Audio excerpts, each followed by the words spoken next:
নমস্কার, আমি অরিন্দ Sharma BTV report থেকে বলছি। দর্শক, এই পৃথিবীতে না অত বড় জায়গায় না গিয়ে আমি বলছি বা বলা যায় এই বাংলায় কিছু জীব এবং জীবন এমন হতভাগ্য ভাগ্য নিয়ে তার কর্মজীবনে প্রবেশ করে যেটা কোনোভাবেই মেনে নেওয়া যায় না।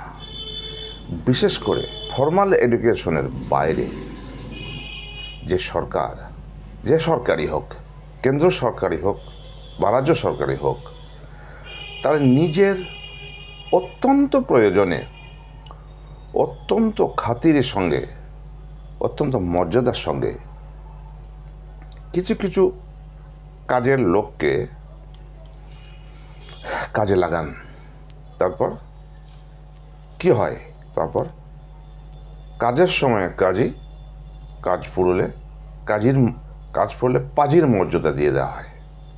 আক্ষরিক অর্থে যেন এই সমগ্র শিক্ষা মিশনের অন্তর্গত যে সমস্ত শিক্ষক শিক্ষিকা, সে এসএসকে এমএসকেই হোক, মাদ্রাসা শিক্ষা কেন্দ্রই হোক, পুরসভা এসএসকে এমএসকেই হোক, শিক্ষা বন্ধু বা একাডেমি সুপারভাইজার এবং তথাকথিত বিশেষ করে পার্শ্ব শিক্ষক মহোদয়গণই হোক, তাদেরকে একটা নির্দিষ্ট প্রয়োজনে দুই সরকার কাজে লাগিয়েছিল। তাদের ভাগ্যাকাশে কখনোই কোনো রকম সুফলের দেখে মেলেনি, আজও মিলছে না।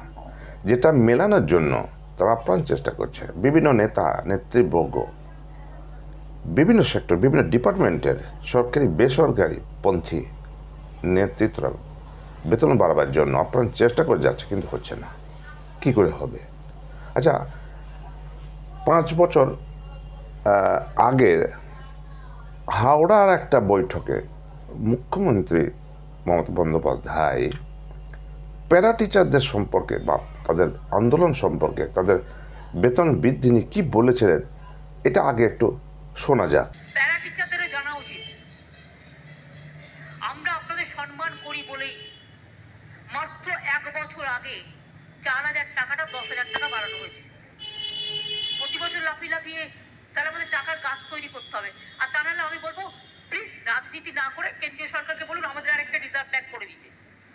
রাজ্যের তো ব্যাংক করবার অধিকার নেই, আর একটা রিজার্ভ ব্যাংক করে দিতে বলুন, আমি দিয়ে দেবো। আমি তো দেওয়ার পক্ষে, আমি তো যা থাকে সবটাই দিয়ে দিই। এবার আমি দুই সরকারের দুই নিয়োগ করা এইসব শিক্ষকদের সম্পর্কে একটু বলছি।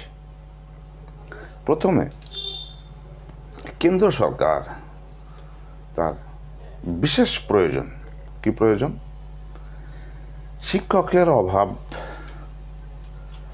নিরক্ষরতা দূরীকরণের মতো কিছু সূচি বা ড্রপ আউটকে শিক্ষার মূল স্রোতে ফিরিয়ে আনা, চাইল্ড ট্র্যাকিং, রিমিডিয়াল টিচিং এবং স্কুলের টিচিং লার্নিং মেটেরিয়ালের মতো এই সমস্ত শিক্ষা সহায়ক উপকরণ তৈরির অ্যাসিস্ট্যান্ট টিচারদের সহযোগিতার জন্য নিয়োগ করেছিল একটা মহৎ উদ্দেশ্যে। কিন্তু সেসব কাজ গেল চুলোই। বদলে তাদের 5 দিনের বদলে 6 দিনের খাটিয়ে নেওয়া হচ্ছে। দিনে 4টি ক্লাসের বদলে অ্যাসিস্ট্যান্ট টিচারদের যারা সব চাকরিহারা, চাকরিচ্যুত, বর্তমানে কিন্তু অতীত শূন্যস্থান অনেক আছে, অনেক শিক্ষককে শূন্য পদ পড়ে আছে, সেসব পদে তারা কাজ চালিয়ে যাচ্ছে নির্দ্বিধায়, বিনা প্রতিবাদে, স্কুলের স্বার্থে, শিক্ষার স্বার্থে এবং সার্বিকভাবে মানবিকতার স্বার্থে। কিন্তু তাদের দিকে মানবিক সরকার যদি এই ধরনের বক্তব্য রাখেন বা এই ধরনের মানসিক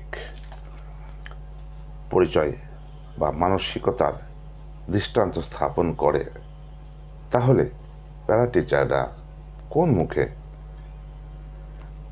সহজ পথ হোক আর দুর্গম পথই হোক, সে আন্দোলনের পথে যাবে। কারণ আন্দোলনের পথে গিয়ে যদি নির্ফল 0 হয়, তাহলে সে পথ পরিত্যাগ করাই ভালো। এবং এই ধরনের আন্দোলনের পথে গিয়ে যে কোনো লাভ হয়নি, অতীতে অনেক উদাহরণ আছে। অতএব সে পথ পরিত্যাগ করাই বাঞ্ছনীয়। কিন্তু এই প্রসঙ্গে একটা কথা বলতে হয়, পাশ হওয়া শিক্ষকরা যদি বলেন আমাদের বেতন বাড়াতে হবে, আমাদের বেতন বাড়ার বা বৃদ্ধি পাওয়ার অধিকারী আমরা, এই কারণে আমরা এই করি। আপনারা চাইল্ড ট্র্যাকিং, রেমিডিয়াল টিচিং এবং টিচিং লার্নিং মেটেরিয়াল প্রস্তুতিকরণের বাইরে বা খাতা ডায়েরি এসব সহযোগে ফিল্ডে ঘুরে ড্রপ আউট অনুসন্ধান বা তাদের অবস্থান, তাদের রেকর্ড তৈরি করা, যা প্রধান শিক্ষকের মাধ্যমে এসআইয়ের কাছে পৌঁছে যায়, এইসব কাজের বাইরে আমরা অন্য কাজ নির্দ্বিধায় না করতে পারেন। কিন্তু এখন প্রশ্ন হলো, সেগুলো আপনাদেরকে বলা হয়নি করার কথা, নাই করতে পারেন, কিন্তু এইগুলা করি বলে বেতন বাড়াতে হবে, এটা কিন্তু সহজ বা যুক্তিযুক্ত পন্থা হলো না। তবে প্যারা টিচারদের একটা নতুন ধরনের আন্দোলন, যেটা সংবাদ সূত্রে দেখতে পাচ্ছি, যে চরমপন্থা দিন শেষ করে বা চরমপন্থায় কোনো লাভ যখন হয়নি, নরম পন্থায় গিয়ে দেখলে কেমন হয়। সেক্ষেত্রে তারা যদি বলে যে আমরা এক্সট্রা ক্লাস করব না, কিন্তু আমরা কোনো ক্লাসই করব না, আমরা ভোটের ডিউটি করব না, আমরা মাধ্যমিক উচ্চ মাধ্যমিক পরীক্ষার হলে গার্ড দেব না, বা বিএলওর ডিউটি পালন করব না, এটা বলা যায় না। এটা আইন বিরুদ্ধভাবে বলা যায়, কিন্তু আইনের সপক্ষে কিন্তু এরকম বলা যায় না। কারণ তিনি বদ্ধপরিকর এইসব ডিউটি করার জন্য। কারণ সরকার যখন আপনাকে ভোটের ডিউটি করাচ্ছে বা বিএলও ডিউটি করাচ্ছে, আপনাকে কিন্তু বিনা পারিশ্রমিকে করাচ্ছেন না। ভোটের ডিউটি করলেও আপনি 3 দিনের ট্রেনিং, মিল চার্জ সব পেয়ে যাচ্ছেন। তেমনি বিএলও ডিউটি যখন আপনি করবেন, তখন আপনি প্রতি মাসে 1000 টাকা পাবেন। এবার এসএসকে এমএসকে আর হতভাগ্য জীবন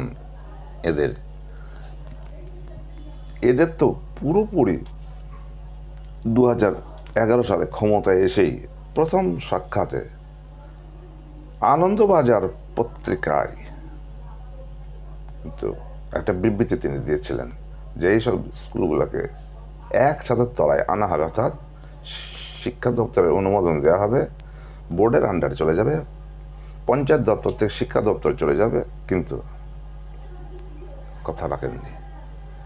শিক্ষা দপ্তর গিয়েছে, কিন্তু না এসপার না ওসপার, 2 নৌকে পা দিয়ে চলছে। বেতন দিচ্ছে পঞ্চায়েত, শিক্ষা দপ্তর দেখছে এডুকেশনাল সাইডটা, তাতে কোনো লাভ নাই, বেতনটা মেন কথা যদি হয়।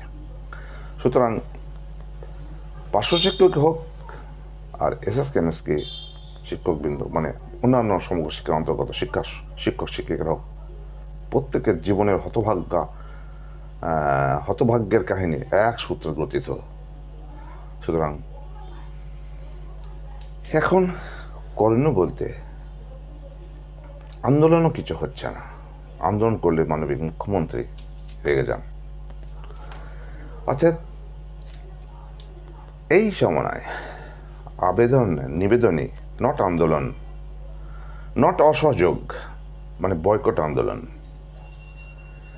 আবেদন নিবেদনই আমার মতে শ্রেষ্ঠ পন্থা।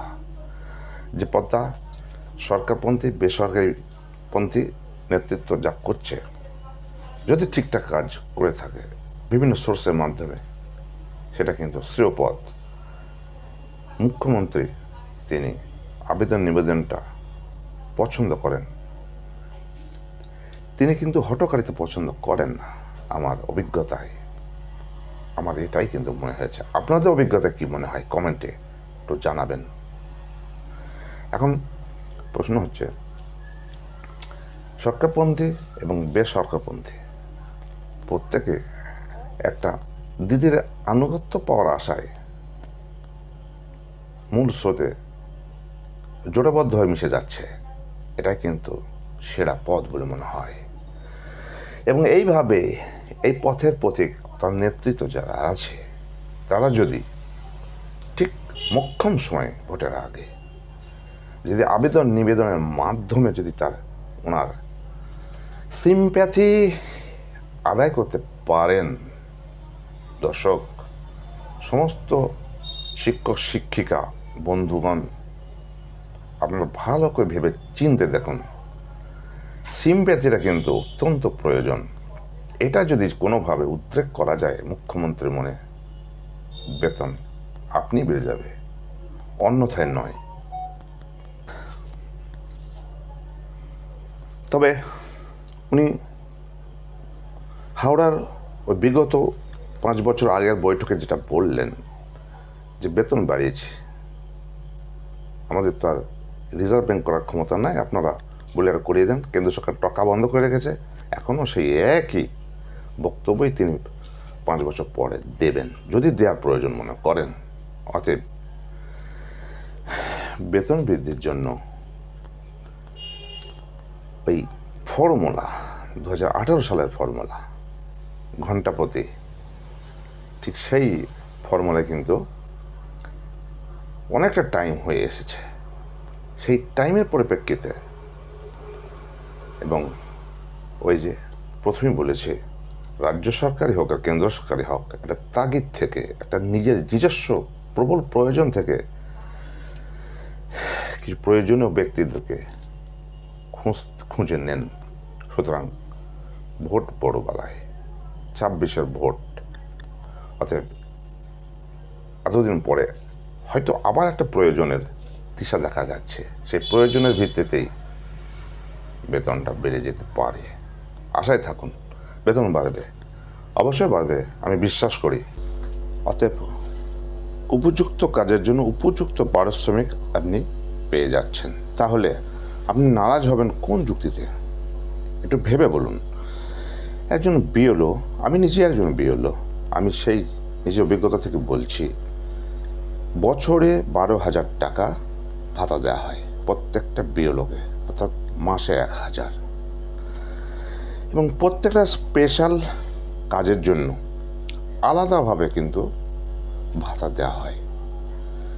লাস্ট যে ইলেকশন ডিউটিটা গেল, সেখানেও 620 টাকা করে মাত্র একদিনের জন্য দেওয়া হয়েছে। সামনে যে এসআইআর মানে সব শুরু হবে, তার জন্য কিন্তু 2,000 টাকা 3-4 দিনের জন্য, কিন্তু 3-4 দিনের কাজ, তার বেশি নয়, 2,000 টাকা দেওয়া হবে।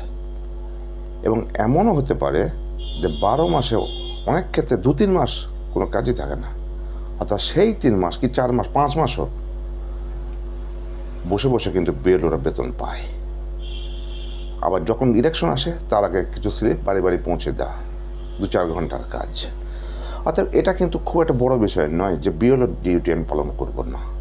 অনেকে বিএলও ডিউটি পেলে আমার মনে হয় যেন খুশি হয়। আমি দেখেছি ইলেকশন ওসির কাছে অনেকে তদবির করে দেখেছি, স্যার উনি রিটায়ার হয়ে গেছেন, ওই জায়গায় আমাকে দিয়ে দিন, নিজে থেকে চাই।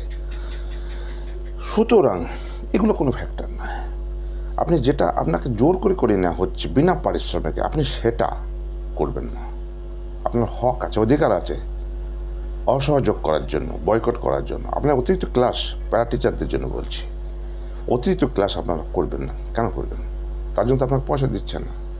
আপনাকে অন্যান্য ঘন্টা বাজানো বা মিড ডে মিল হিসাব দেখানোর জন্য আপনাকে তো সরকার রাখেনি, বা আপনি করতে বাধ্য নয়। আপনি জানলা দরজা কেন খুলবেন? অনেকে বলেন, কমেন্ট করেন যে আমরা জানলা দরজা পর্যন্ত খুলি। খুলবেন না, না খুললে আপনার সরকার কিছু করতে পারবে না। কিন্তু আপনি ভোটের ডিউটি যাবেন না বললে আপনাকে কিন্তু কমিশন আপনাকে শোকজ করবে। রাজ্য সরকারের মাধ্যমে। আপনি বিলো ডিউটি করবেন না বললে আপনি কমিশনের রোশানলে পড়বেন রাজ্য সরকার তত্ত্বাবধানে। সুতরাং আইন আইনের পথে চলবে, নিয়ম নিয়মের পথে চলবে। সমস্ত শিক্ষকদের অধিকারের হকের আন্দোলন সে চরমপন্থায় হোক আর নরমপন্থায় হোক নির্দিষ্ট নিয়মের পথে চলবে। বেতন বাড়বে সেই একইভাবে নির্দিষ্ট নিয়মের পথে।